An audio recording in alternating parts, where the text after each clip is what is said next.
Ce que vous êtes sur le point d'écouter pourrait bien changer à jamais votre façon de comprendre le christianisme. Baruch Spinoza, ce philosophe, cet homme exclu de sa propre communauté juive, excommunié par la synagogue d'Amsterdam, et plus tard, persécuté par l'Église catholique, a fait une découverte qui allait lui coûter sa réputation, sa paix et presque sa vie. Il a trouvé, dans les manuscrits originaux en araméen et en grec ancien, les paroles exactes que Jésus a prononcées au sujet de la religion organisée. Et ces paroles ont été systématiquement retirées, altérées ou complètement censurées des évangiles qui nous sont parvenus. Ce que Spinoza a découvert était tellement explosif que 3 siècles plus tard, c'est encore considéré comme une matière dangereuse par les institutions religieuses. Et aujourd'hui, vous allez découvrir exactement ce qu'il a trouvé. Avant de continuer, j'ai besoin que vous compreniez le contexte. Spinoza n'était pas un athée, essayant de détruire la foi. C'était un homme profondément spirituel, qui croyait en Dieu d'une façon si pure que c'est devenu inacceptable, autant pour les Juifs que pour les chrétiens. Sa définition de Dieu était simple, mais révolutionnaire. Dieu et la nature ne font qu'un. Dieu n'est pas un être séparé, qui observe le monde de l'extérieur. Dieu est le monde lui-même, l'existence elle-même, la réalité elle-même. Cette idée, que nous appelons aujourd'hui le panthéisme, était considérée comme une hérésie absolue au XVIIe siècle. Mais c'est justement cette vision qui a permis à Spinoza de lire les textes sacrés sans les filtres dogmatiques qui aveuglaient les autres érudits. Il n'avait pas d'agenda à protéger. Il n'avait pas d'institution à défendre. Il voulait simplement comprendre ce que Jésus a réellement dit. Et c'est là que les problèmes ont commencé. Spinoza avait accès à des manuscrits rares.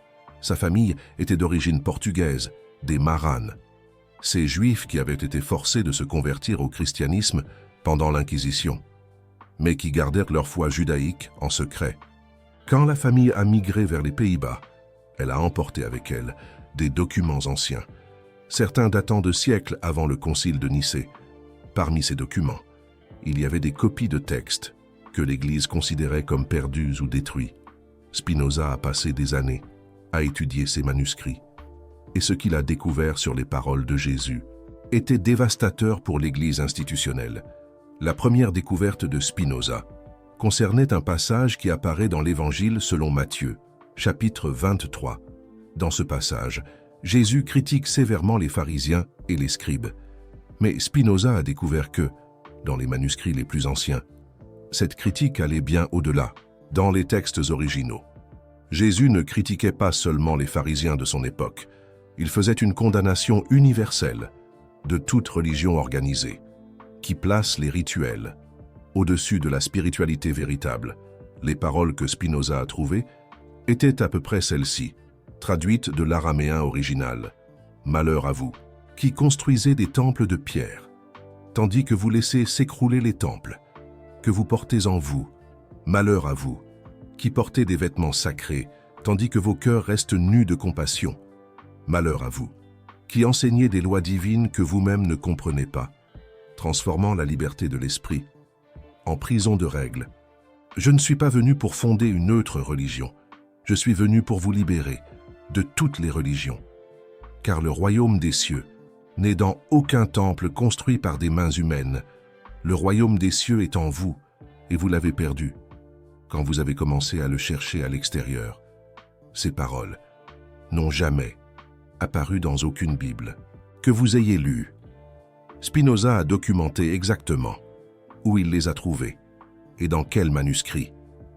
Mais quand il a tenté de publier ses découvertes, les conséquences ont été immédiates et brutales.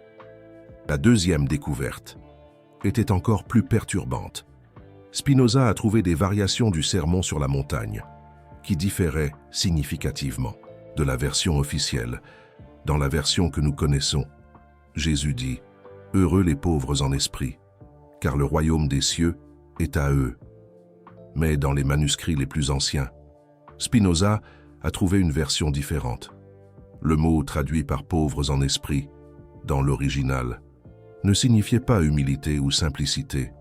Il signifiait ceux qui se sont libérés des doctrines, ceux qui ont vidé leurs esprits, des enseignements imposés par les prêtres. La bénédiction de Jésus n'était pas pour les humbles, elle était pour les libres penseurs, pour ceux qui questionnaient l'autorité religieuse, pour ceux qui cherchaient Dieu directement, sans intermédiaire. Spinoza a réalisé que l'Église avait transformé un appel à la liberté spirituelle en un éloge à la soumission. Les pauvres en esprit ont cessé d'être les libérés et sont devenus les obéissants. Ceux qui ne questionnent pas, ceux qui acceptent tout, ce que les leaders religieux disent.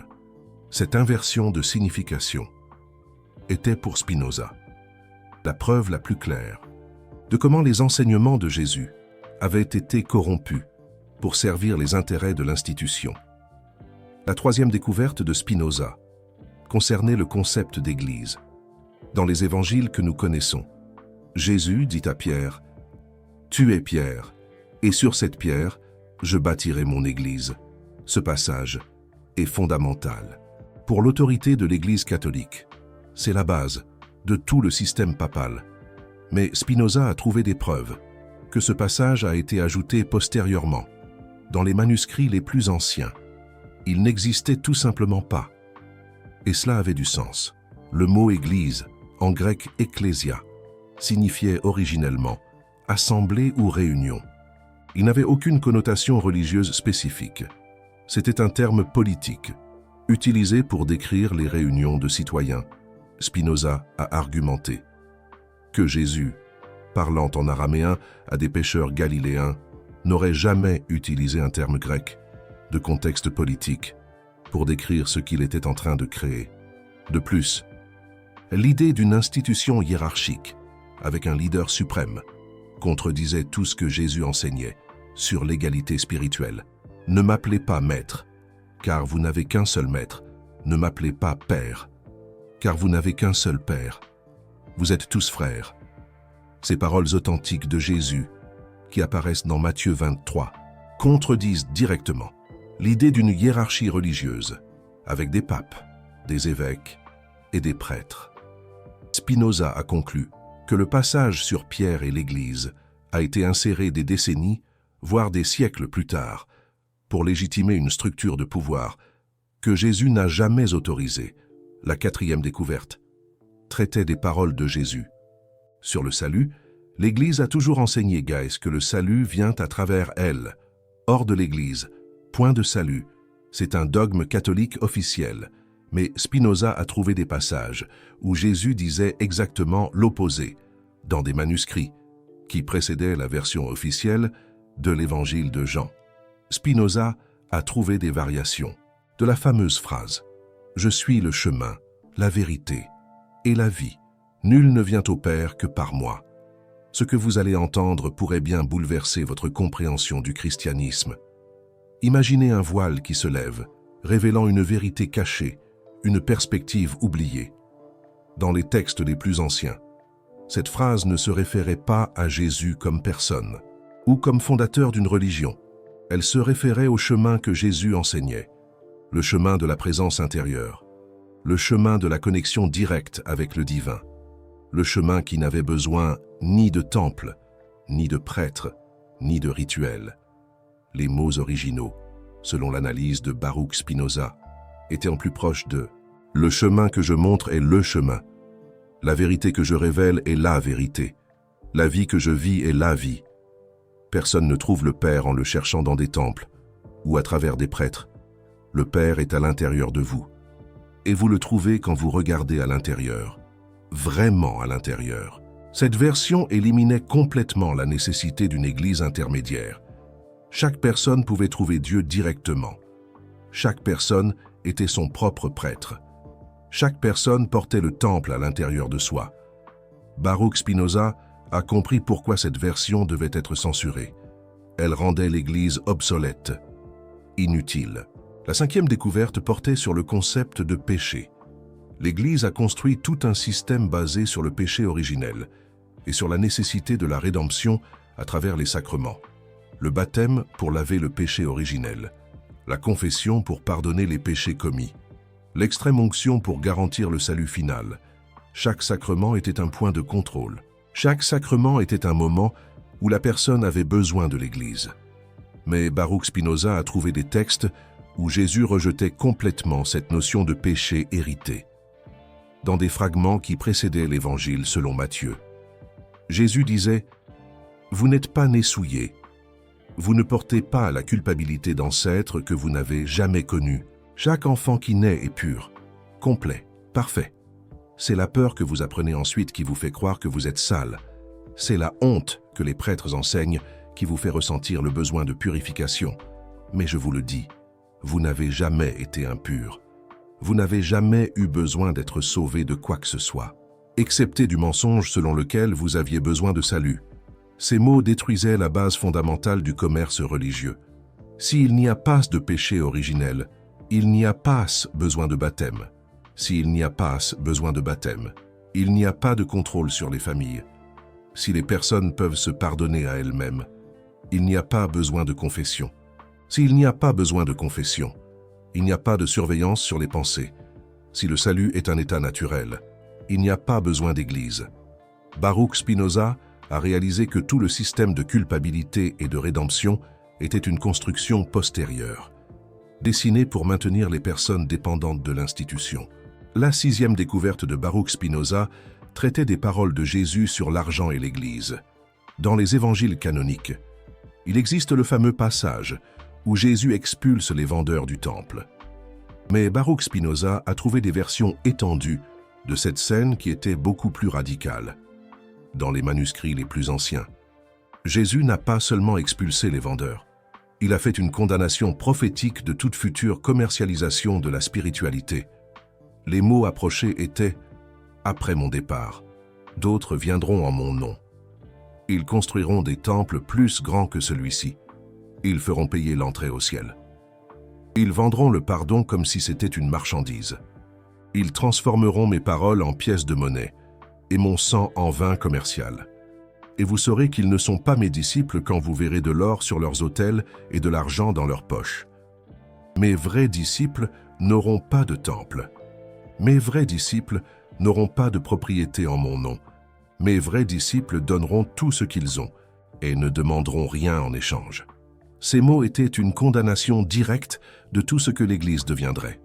Le Vatican, avec ses richesses incalculables, les cathédrales, avec leur or et leurs œuvres d'art, les indulgences, qui vendaient littéralement le salut, les dîmes, qui soutirèrent de l'argent aux pauvres pour enrichir l'institution. Baruch Spinoza a documenté que ces passages prophétiques ont été systématiquement supprimés, parce qu'ils exposaient la contradiction fondamentale. Une institution riche et puissante qui prétendait suivre un maître qui a condamné la richesse et le pouvoir. La septième découverte impliquait les paroles de Jésus sur ses vrais disciples. L'Église a toujours revendiqué être la continuatrice directe du ministère de Jésus. Les apôtres ont passé l'autorité aux évêques. Les évêques ont maintenu la tradition. L'Église est l'héritière légitime. Mais Baruch Spinoza a trouvé des passages où Jésus décrivait qui seraient ses vrais disciples. Et cette description ne correspondait pas du tout à l'Église institutionnelle. Les mots étaient approximativement « Vous reconnaîtrez mes vrais disciples, non par leur temple, mais par leur absence de temple, non par leurs vêtements sacrés, mais par leurs vêtements simples, non par leurs titres, mais par leur refus d'accepter des titres, non par leurs rituels, mais par leur liberté de rituel. Mes vrais disciples n'auront pas de nom, ils n'auront pas d'organisation, ils n'auront pas de hiérarchie. Ils vivront simplement ce que j'ai enseigné en silence, sans annoncer. Ils guériront sans faire payer. Ils enseigneront sans dominer. Ils aimeront sans condition. Et jamais, jamais, ils ne tueront en mon nom.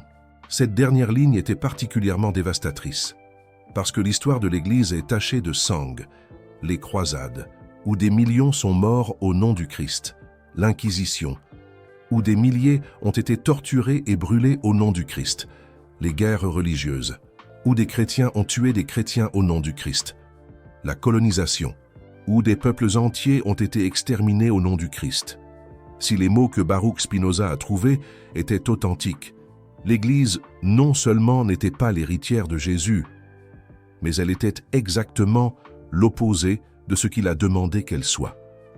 La 8e découverte traitait de la prière. L'Église enseigne des prières spécifiques. Le Notre Père, le Je vous salue Marie, le Credo, les chapelets, les neuvaines, les litanies. Plus il y a de prières, plus il y a de mérite, plus il y a de répétition, plus il y a de sainteté. Mais Baruch Spinoza a trouvé des passages où Jésus condamnait explicitement ce type de prière répétitive. Dans les manuscrits les plus anciens, les mots étaient « Quand vous priez, ne faites pas comme les hypocrites qui répètent les mêmes mots 1000 fois, en pensant qu'ils seront entendus par la quantité. Le Père n'a pas besoin de vos mots. Le Père sait ce dont vous avez besoin avant que vous ne le demandiez. La vraie prière n'est pas parler. La vraie prière est silence. La vraie prière est présence, simplement. Soyez présent, en silence, et vous prierez. Tout le reste est théâtre pour impressionner les autres, et vous illusionner vous-même. Cet passage contredisait directement toute la pratique de prière structurée de l'Église. Si la vraie prière est silence, il n'y a pas besoin de livre de prière. Si la vraie prière est présence, il n'y a pas besoin d'horaire liturgique. Si Dieu sait déjà ce dont nous avons besoin, il n'est pas nécessaire de recourir à l'intercession des saints ou de la Vierge Marie. Baruch Spinoza a compris que l'Église avait transformé la simplicité radicale de Jésus en un système complexe de pratiques qui maintenait les gens occupés avec des rituels, tout en les éloignant de la spiritualité véritable. La 9e découverte portait sur la résurrection. C'est le dogme central du christianisme. Jésus est mort et est ressuscité corporellement le 3e jour. Sans la résurrection, comme l'a écrit Paul, la foi serait vaine. Mais Spinoza a trouvé des preuves textuelles que le concept de résurrection corporelle était une interprétation ultérieure. Dans les manuscrits les plus anciens, les disciples ne décrivaient pas un corps physique revenu à la vie. Ils décrivaient des expériences de présence spirituelle, des visions, des rêves, une sensation accablante que le Maître était toujours avec eux. Les mots les plus anciens étaient, après son départ, « Nous l'avons vu dans nos cœurs.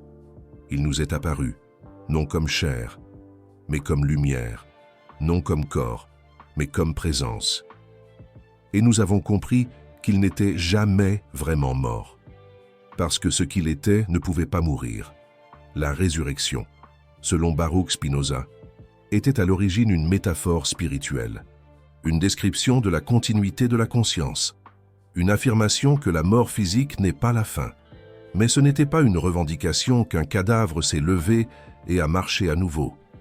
L'Église a transformé la métaphore en littéralité, parce qu'elle avait besoin d'un miracle physique, un événement surnaturel qui prouverait le pouvoir divin de Jésus, et par conséquent, le pouvoir divin de l'Église, qui prétendait le représenter.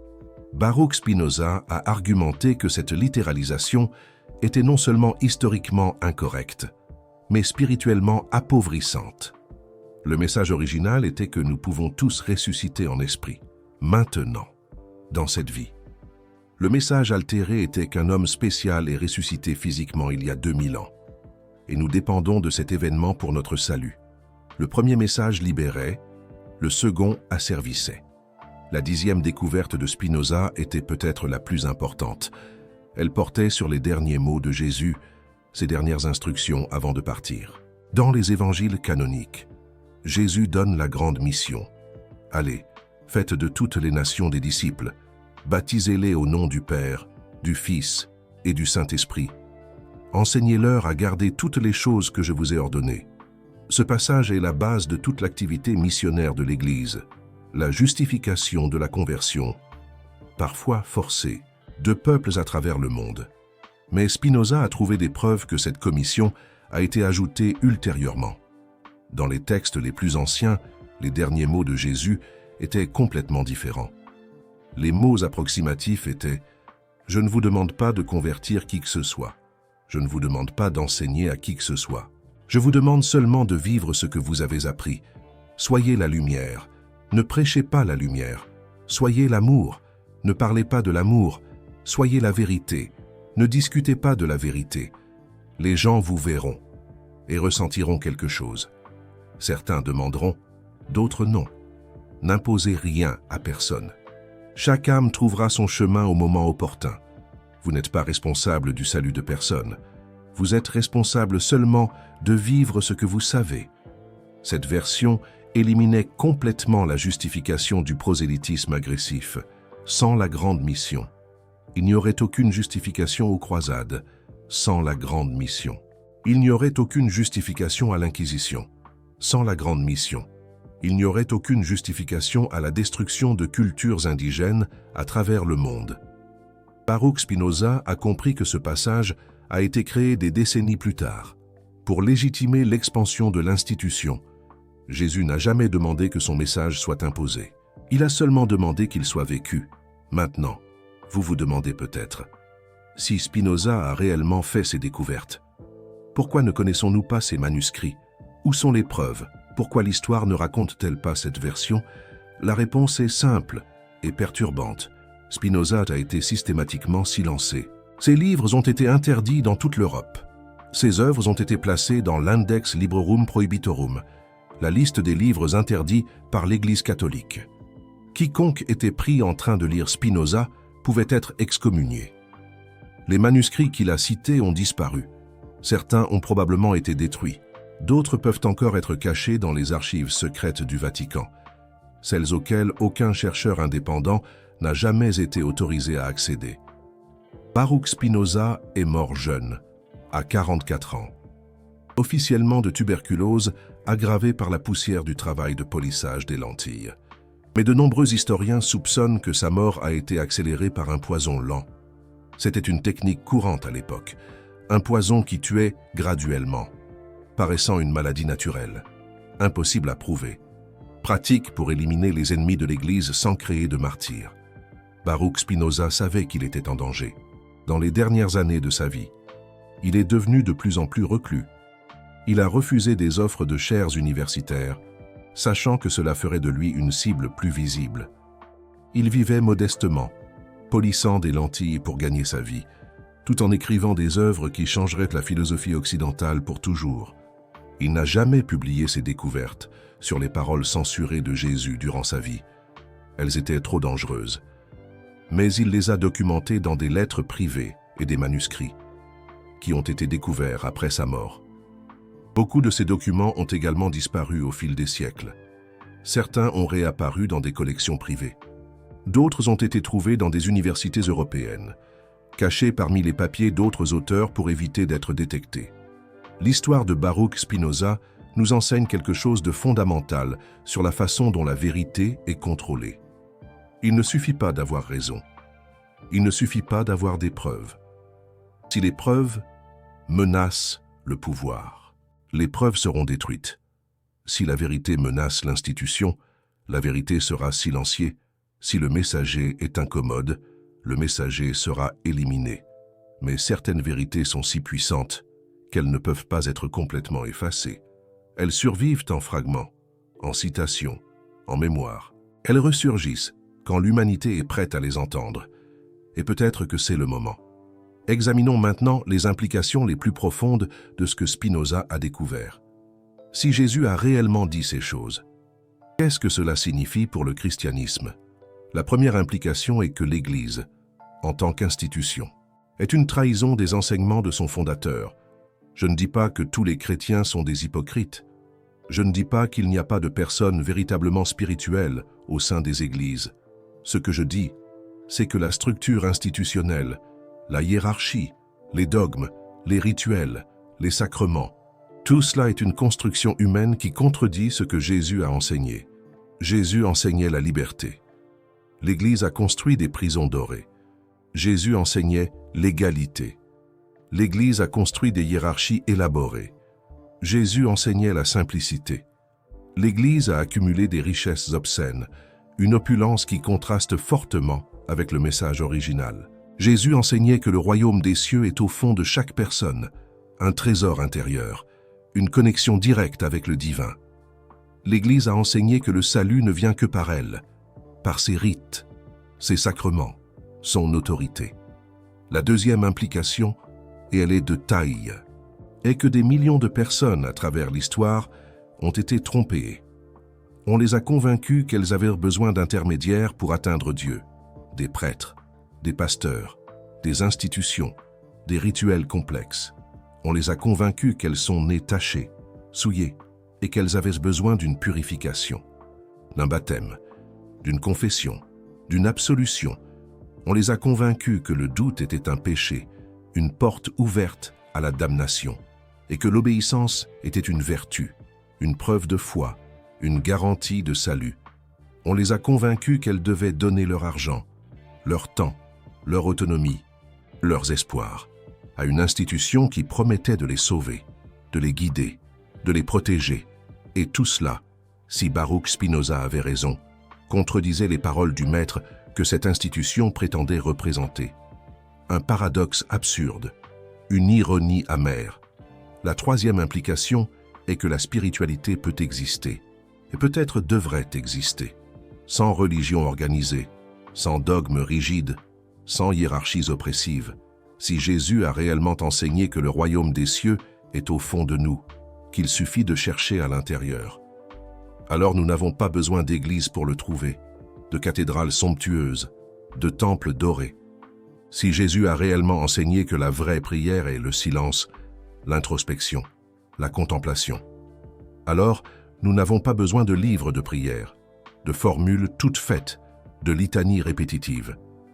Si Jésus a réellement enseigné que ses vrais disciples n'auraient ni temple, ni hiérarchie, ni richesse, alors nous pouvons suivre ses enseignements sans jamais mettre les pieds dans une église, sans adhérer à une doctrine, sans nous soumettre à une autorité. Cela ne signifie pas que les églises sont inutiles. Absolument pas. Pour certains, pour beaucoup de gens, elles offrent une communauté, un sentiment d'appartenance, du réconfort, un cadre, une structure, une béquille spirituelle. Mais cela signifie qu'elles ne sont pas nécessaires pour le salut, pour le cheminement personnel vers Dieu. Elles ne sont pas nécessaires pour la connexion avec le divin, pour ressentir la présence de l'esprit, pour accéder à la transcendance. Elles ne sont pas nécessaires pour vivre une vie spirituelle pleine, riche, authentique, alignée avec nos valeurs. La quatrième implication, et c'est peut-être la plus importante, est que nous devons tout questionner. Tout ce qu'on nous a enseigné, tout ce qu'on nous a inculqué, tout ce qu'on nous a présenté comme une vérité absolue. Si des découvertes aussi fondamentales ont été censurées, étouffées, manipulées, qu'est-ce qui a encore été altéré, déformé, caché?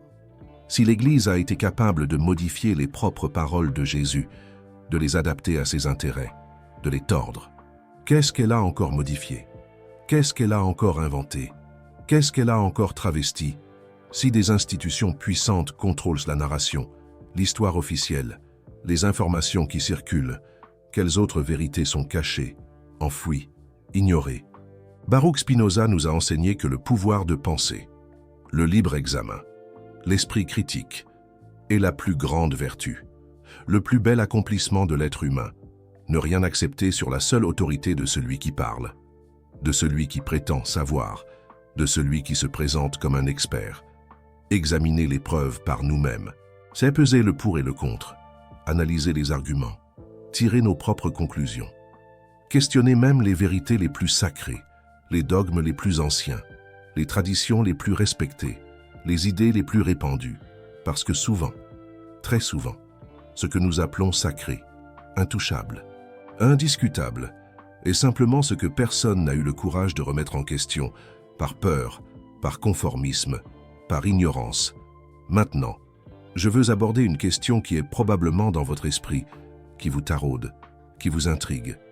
Si tout cela est vrai, si Spinoza a raison, si l'Église a trahi le message de Jésus, pourquoi l'Église existe-t-elle encore? Pourquoi est-elle encore aussi puissante?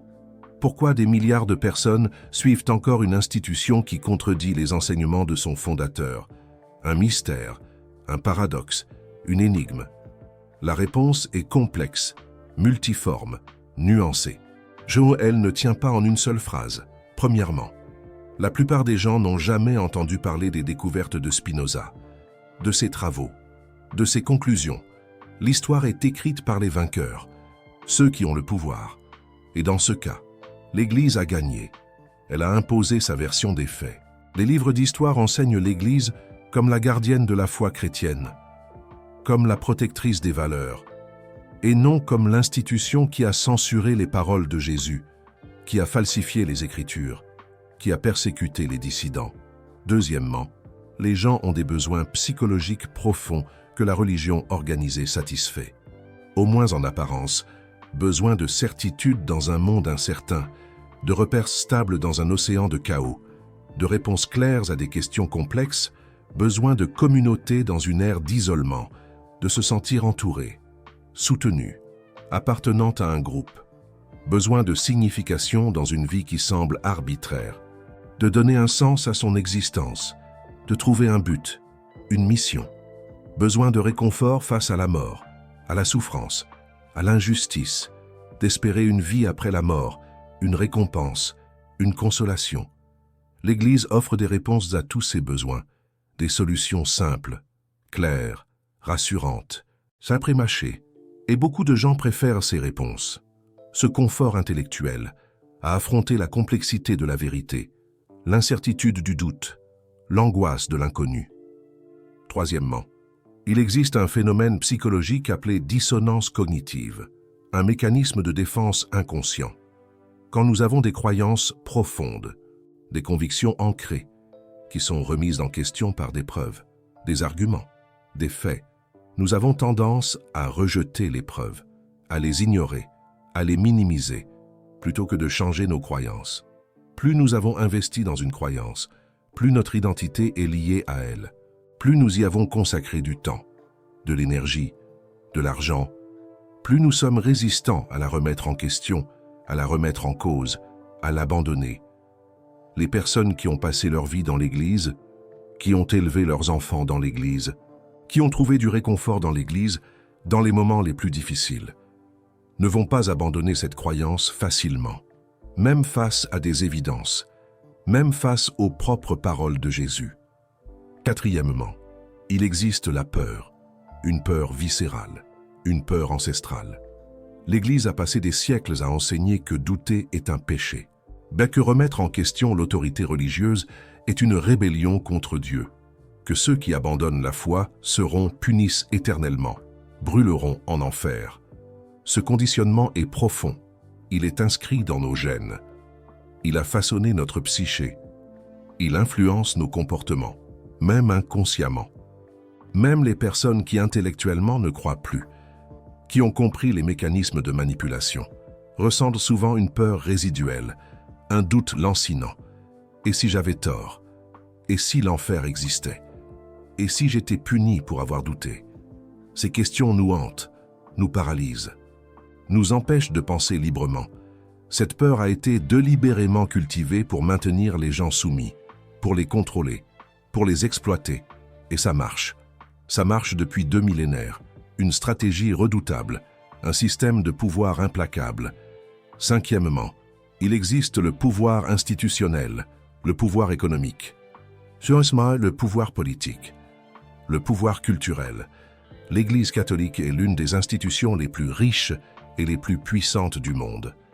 Elle possède des terres, des immeubles, des œuvres d'art, des actions, des participations dans des entreprises.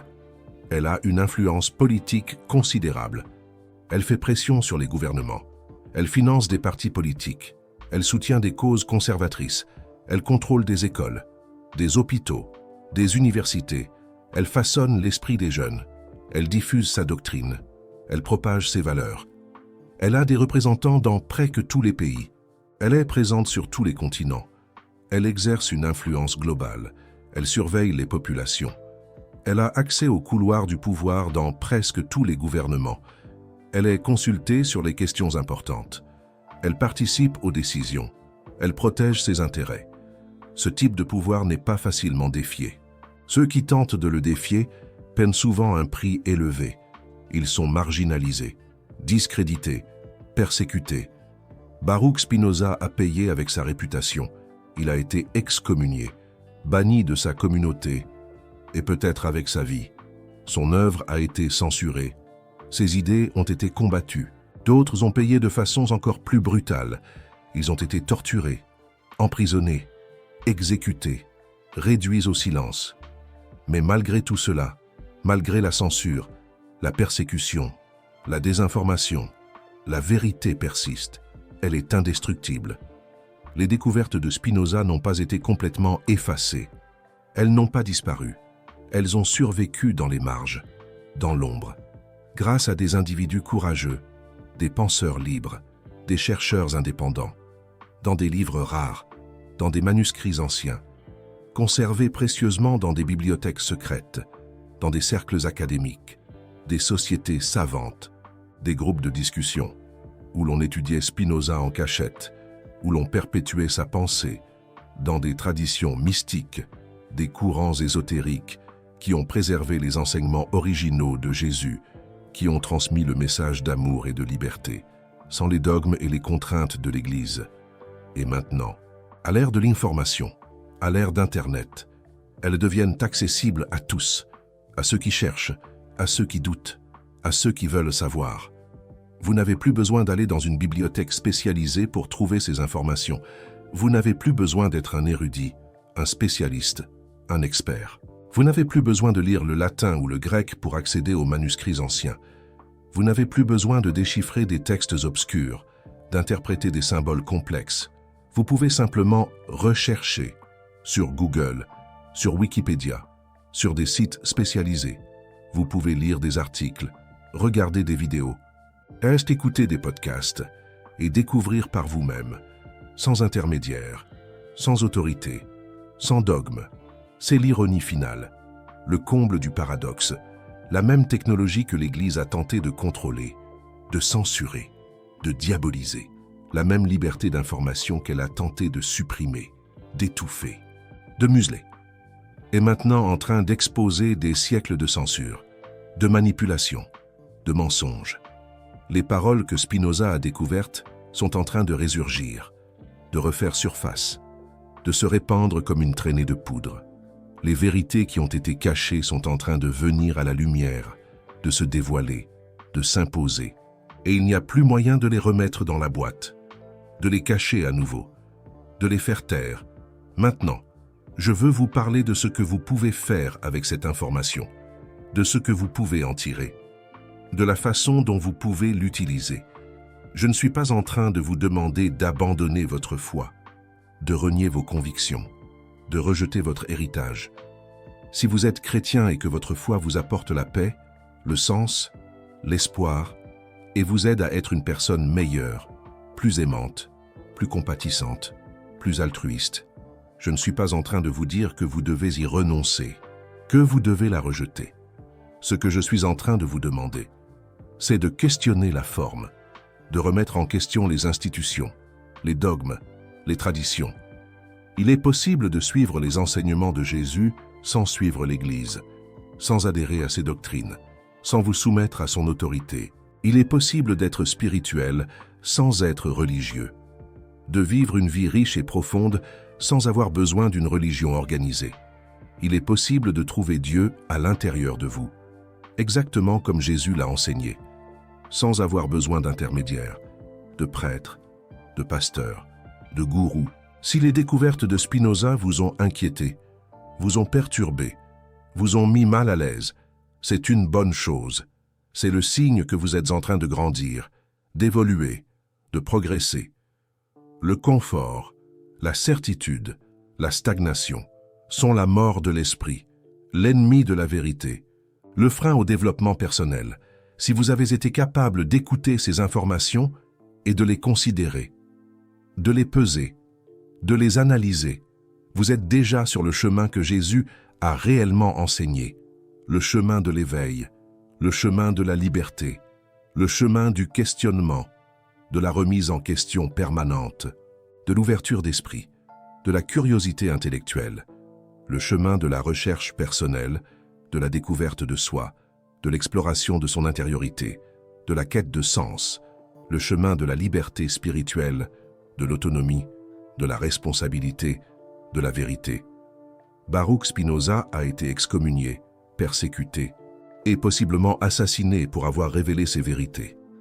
Il a payé le prix le plus élevé, pour que les générations futures puissent connaître ce qu'il a découvert. Le minimum que nous puissions faire est d'honorer son sacrifice, en écoutant, en questionnant, et en ayant le courage de suivre la vérité, où qu'elle nous mène. Je veux maintenant explorer plus profondément un aspect crucial des découvertes de Spinoza, la question du contrôle. Pourquoi l'Église aurait-elle censuré les paroles de Jésus? La réponse est toujours la même. Dans n'importe quel contexte historique, le pouvoir, le contrôle, la domination, les enseignements originaux de Jésus étaient une menace à toute forme d'autorité organisée. Il enseignait que chaque personne pouvait accéder à Dieu directement. Cela éliminait la nécessité de prêtres. Il enseignait que la vérité est à l'intérieur de nous. Cela éliminait la nécessité de dogmes externes. Il enseignait que les rituels sont vides, sans transformation intérieure. Cela éliminait la nécessité de sacrements. Il enseignait que les derniers seraient les premiers. Cela éliminait la justification pour les hiérarchies. Il enseignait que nous ne devons pas accumuler de trésors sur terre. Cela éliminait la justification pour la richesse institutionnelle. En d'autres termes, si les enseignements originaux de Jésus étaient préservés, il n'y aurait pas d'Église, pas de Vatican, pas de pape, de cardinaux, d'évêques, pas d'indulgence, de dîmes, de propriété. Il n'y aurait pas de pouvoir. Et c'est pour cela que ces enseignements devaient être modifiés. L'Église n'a pas surgi pour préserver les enseignements de Jésus. Elle a surgi pour les contrôler, pour les domestiquer, pour les transformer en quelque chose qui servirait les intérêts des puissants, au lieu de les menacer. Ce processus ne s'est pas produit d'un seul coup. Il a été graduel. Dans les premières décennies après la mort de Jésus, ses disciples étaient des communautés égalitaires. Il n'y avait pas de hiérarchie fixe. Il n'y avait pas de dogmes élaborés. Les gens se réunissaient simplement, partagèrent des repas, racontaient des histoires sur le Maître et essayèrent de vivre conformément à ses enseignements. Mais à mesure que le mouvement grandissait, des leaders ont émergé. Et là où il y a des leaders, il y a une dispute pour le pouvoir. Et là où il y a une dispute pour le pouvoir, il y a une nécessité de légitimation. Les leaders qui ont remporté les disputes internes ont été ceux qui ont réussi à revendiquer la plus grande autorité. Et la façon de revendiquer l'autorité était de contrôler la narrative, de contrôler quels textes étaient considérés comme authentiques, de contrôler quels enseignements étaient officiels, de contrôler quelles interprétations étaient permises. Les textes qui soutenaient l'autorité des leaders ont été préservés et promus. Les textes qui contestaient cette autorité ont été supprimés et détruits. C'est le processus que Spinoza a identifié. Pas une grande conspiration planifiée, mais un processus graduel de sélection et de modification, qui, au fil des siècles, a transformé un mouvement de liberté spirituelle en une institution de contrôle religieux. Examinons un exemple concret de la façon dont cela fonctionnait. Au IIe et IIIe siècle, il y avait des dizaines d'évangiles circulant entre les communautés chrétiennes. L'évangile selon Thomas, l'évangile selon Marie-Madeleine, l'évangile selon Philippe, l'évangile selon Pierre, l'évangile de la vérité et beaucoup d'autres. Chaque communauté avait ses textes favoris, chaque région avait ses traditions. Il n'y avait pas une Bible unifiée, il n'y avait pas une doctrine officielle. Le christianisme était pluriel, divers, contradictoire. C'était un problème pour ceux qui voulaient se contrôler. Si chaque communauté avait ses propres textes, il n'y avait pas d'autorité centrale.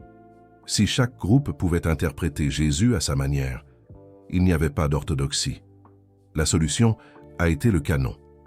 Au concile de Nicée en 325 et dans les conciles subséquents, les leaders de l'Église ont décidé quels textes seraient inclus dans la Bible officielle et quels seraient exclus et quels seraient déclarés hérétiques. Les critères de sélection n'éteignent pas. Quels textes sont les plus anciens? Quels textes sont les plus proches des paroles originales de Jésus? Les critères éteignent. Quels textes soutiennent l'autorité des évêques? Quels textes justifient la structure hiérarchique? Quels textes sont utiles pour contrôler les fidèles? Les évangiles gnostiques, qui mettaient l'accent sur la connaissance personnelle et l'expérience directe du divin, ont été exclus parce qu'ils rendaient les prêtres inutiles. Les textes qui présentaient Marie-Madeleine comme une leader importante ont été exclus parce qu'ils menaçaient le monopole masculin du pouvoir. Les écrits qui décrivaient Jésus comme un maître humain ont été minimisés parce qu'il était plus utile d'avoir un Dieu inaccessible qui requérait des intermédiaires. Spinoza a compris ce processus profondément. Il a vu que le canon biblique n'était pas une collection neutre. Des textes les plus anciens et authentiques, c'était une sélection politique, faite par des hommes avec des intérêts spécifiques. Et beaucoup des paroles les plus radicales de Jésus avaient été laissées de côté ou avaient été modifiées pour être plus acceptables au pouvoir. C'est la dimension politique des découvertes de Spinoza. Il ne s'agissait pas seulement de théologie. Il s'agissait de la façon dont le pouvoir utilise la religion pour contrôler les masses. Il s'agissait de la façon dont la vérité est sacrifiée sur l'autel de la commodité institutionnelle. Il s'agissait de la façon dont les enseignements d'un révolutionnaire ont été domestiqués pour servir l'establishment. Et cette leçon va bien au-delà du christianisme. Cela se produit dans toute religion. Cela se produit dans toute idéologie. Cela se produit dans toute institution qui commence avec des idéaux élevés et les corrompt graduellement pour servir les intérêts de ceux qui sont au pouvoir. La différence, c'est que dans le cas du christianisme, nous avons suffisamment de documentation pour voir le processus se dérouler. Nous avons les manuscrits exclus, nous avons les variations textuelles, nous avons les registres des conciles, nous avons les preuves. Et c'est cela que Spinoza a étudié obsessivement. Il n'était pas en train d'inventer une théorie du complot. Il était en train de documenter un processus historique sur la base de preuves textuelles. Et ses conclusions étaient irréfutables pour quiconque examinait honnêtement le matériel. Je veux maintenant aborder une question délicate, l'antisémitisme historique de l'Église. C'est l'un des thèmes les plus sombres de l'histoire chrétienne. Et les découvertes de Spinoza jettent une lumière dessus, d'une manière perturbante. Dans les évangiles canoniques, en particulier dans l'évangile selon Jean, les Juifs sont souvent dépeints de manière négative. Les Juifs ont demandé la mort de Jésus. Les Juifs ont rejeté le Messie. Les Juifs sont les enfants du diable. Ces passages ont été utilisés pendant des siècles pour justifier la persécution, la violence et éventuellement l'Holocauste. Mais Spinoza, lui-même juif, a trouvé des preuves, des évidences, que ces passages anti-judaïques ont été insérés ou amplifiés ultérieurement, avec une intention bien précise. Jésus était juif, un juif de Galilée. Ses disciples étaient juifs, tous, sans exception. Les premiers fidèles étaient juifs, des juifs observants. Il serait donc aberrant que Jésus ait condamné son propre peuple de manière aussi générale, aussi absolue. Cela n'aurait aucun sens dans les manuscrits les plus anciens, les versions primitives. Les critiques de Jésus étaient dirigées spécifiquement contre les chefs religieux corrompus de son époque, ceux qui abusaient de leur pouvoir, pas contre les Juifs en tant que peuple. Il faut bien comprendre cela. La généralisation, les Juifs, apparaît dans des textes postérieurs, écrits à un moment où le christianisme se séparait du judaïsme et était en compétition avec lui pour gagner des convertis, pour s'imposer. Baruch Spinoza a documenté, méticuleusement, comment des passages qui critiquaient à l'origine des individus spécifiques ont été altérés, modifiés, pour condamner tout un peuple, toute une nation. Cela servait deux objectifs, deux buts bien distincts. Premièrement, cela distanciait le christianisme de ses racines judaïques, le présentant comme une religion nouvelle et supérieure, une religion révélée. Deuxièmement, cela créait un ennemi convenable, un bouc émissaire, sur lequel on pouvait rejeter tous les problèmes, tous les maux. La conséquence, désastreuse, fut 2000 ans d'antisémitisme justifié religieusement, avec des conséquences dramatiques, des pogroms, des émeutes sanglantes, dans l'Europe médiévale, des scènes d'horreur, des expulsions, des ghettos, des massacres, une oppression constante, et finalement, l'Holocauste, la Shoah, qui n'aurait pas été possible sans des siècles de conditionnement antisémite, dont une grande partie provenait de textes sacrés modifiés, pervertis. Spinoza l'a compris personnellement, au plus profond de lui-même. Il avait été excommunié par la communauté juive d'Amsterdam, mais cela ne l'a pas transformé en ennemi de son peuple. Jamais. Au contraire, il voyait clairement comment juifs et chrétiens avaient été victimes de la même manipulation, du même mensonge. La religion organisée, tant judaïque que chrétienne, avait été corrompue par des intérêts de pouvoir, par une soif de domination, et le peuple, les gens ordinaires des deux traditions, en avaient payé le prix, ont souffert. C'est l'une des dimensions les plus importantes du travail de Baruch Spinoza, une de ses contributions essentielles. Il n'attaquait pas une religion spécifique, pas du tout. Il exposait comment toutes les religions organisées ont tendance à se corrompre, à dévier de leur but initial. Comment toutes les institutions qui revendiquent une autorité divine ont tendance à abuser de cette revendication, à l'exploiter. Comment la spiritualité authentique, la véritable connexion au divin, est souvent l'ennemi de la religion institutionnelle, du dogme. Et comment nous devons séparer les enseignements des fondateurs des institutions qui prétendent les représenter, qui prétendent parler en leur nom. Je veux maintenant parler de l'héritage de Baruch Spinoza, de son influence durable. Il est mort en 1677, il y a presque 350 ans. C'est beaucoup, mais son influence continue de croître, de se répandre. Albert Einstein, lorsqu'on lui a demandé s'il croyait en Dieu, a répondu, avec une clarté étonnante, « Je crois au Dieu de Spinoza », une déclaration profonde. Goethe, le grand poète allemand, a appelé Spinoza le plus aimé des philosophes. Un témoignage puissant.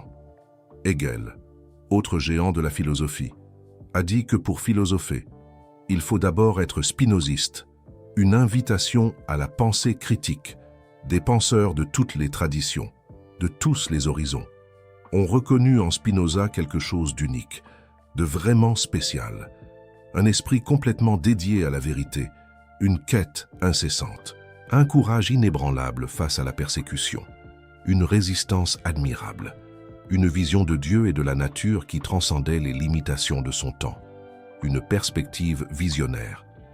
Mais peut-être que l'aspect le plus important de l'héritage de Spinoza est méthodologique, sa manière de penser. Il nous a enseigné comment penser, et non pas quoi penser. C'est une nuance cruciale. Questionner les prémices, les idées reçues, examiner les preuves, avec rigueur, ne rien accepter par l'autorité de celui qui le dit, mais analyser par soi-même, suivre la raison, où qu'elle mène, sans peur, même lorsque les conclusions sont inconvénientes, même quand elles nous dérangent, même quand elles menacent des croyances confortables, auxquelles nous sommes attachés, même quand elles mettent notre vie en danger, quand les enjeux sont élevés. Cette méthode, plus que toute découverte spécifique, est le cadeau de Spinoza à l'humanité, un don inestimable. Appliquée aux textes religieux, elle révèle la censure, les manipulations. Appliquée à la politique, elle révèle la propagande, les mensonges d'État. Appliquée à l'économie, elle révèle l'exploitation, les injustices. Appliquée à n'importe quel domaine de la vie, elle révèle les structures de pouvoir qui se cachent derrière des narrations apparemment neutres, derrière des façades. Spinoza nous a donné l'outil pour démonter tous les mensonges, pour déconstruire les idéologies. Et cet outil est disponible pour quiconque a le courage de l'utiliser, quiconque ose penser par lui-même. Je veux conclure avec une réflexion sur ce que tout cela signifie pour vous, personnellement, pour votre propre existence. Vous écoutez peut-être cela en tant que chrétien fervent, en vous demandant si vous devez continuer à suivre votre foi, en étant déchiré. Vous écoutez peut-être cela en tant qu'athée, en vous sentant conforté dans votre incrédulité, en voyant vos convictions renforcées. Vous écoutez peut-être cela en tant que chercheur spirituel, en cherchant quelque chose au-delà des religions traditionnelles, en étant en quête de sens, quelle que soit votre situation. Les découvertes de Spinoza offrent un message fondamental. C'est un message d'espoir. La spiritualité est réelle, authentique, mais la religion organisée la distord souvent, la pervertit. Dieu, ou le divin, ou la source, ou comme vous voulez l'appeler, peut être trouvé directement, sans intermédiaire. Vous n'avez pas besoin d'intermédiaire, de prêtres, de pasteurs. Vous n'avez pas besoin de rituels imposés, de cérémonies artificielles. Vous n'avez pas besoin de la permission d'aucune institution, d'aucune autorité. Le royaume des cieux est en vous. Au fond de votre être, il a toujours été là. Il vous attendait, et personne ne peut vous l'enlever, quoi qu'il dise, quoi qu'il fasse.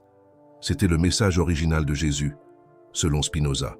La vérité cachée, un message de liberté radicale, de libération de l'esprit, un message d'autonomie spirituelle, de responsabilité individuelle, un message qui menaçait tellement les puissants qu'il a fallu le censurer, le faire taire.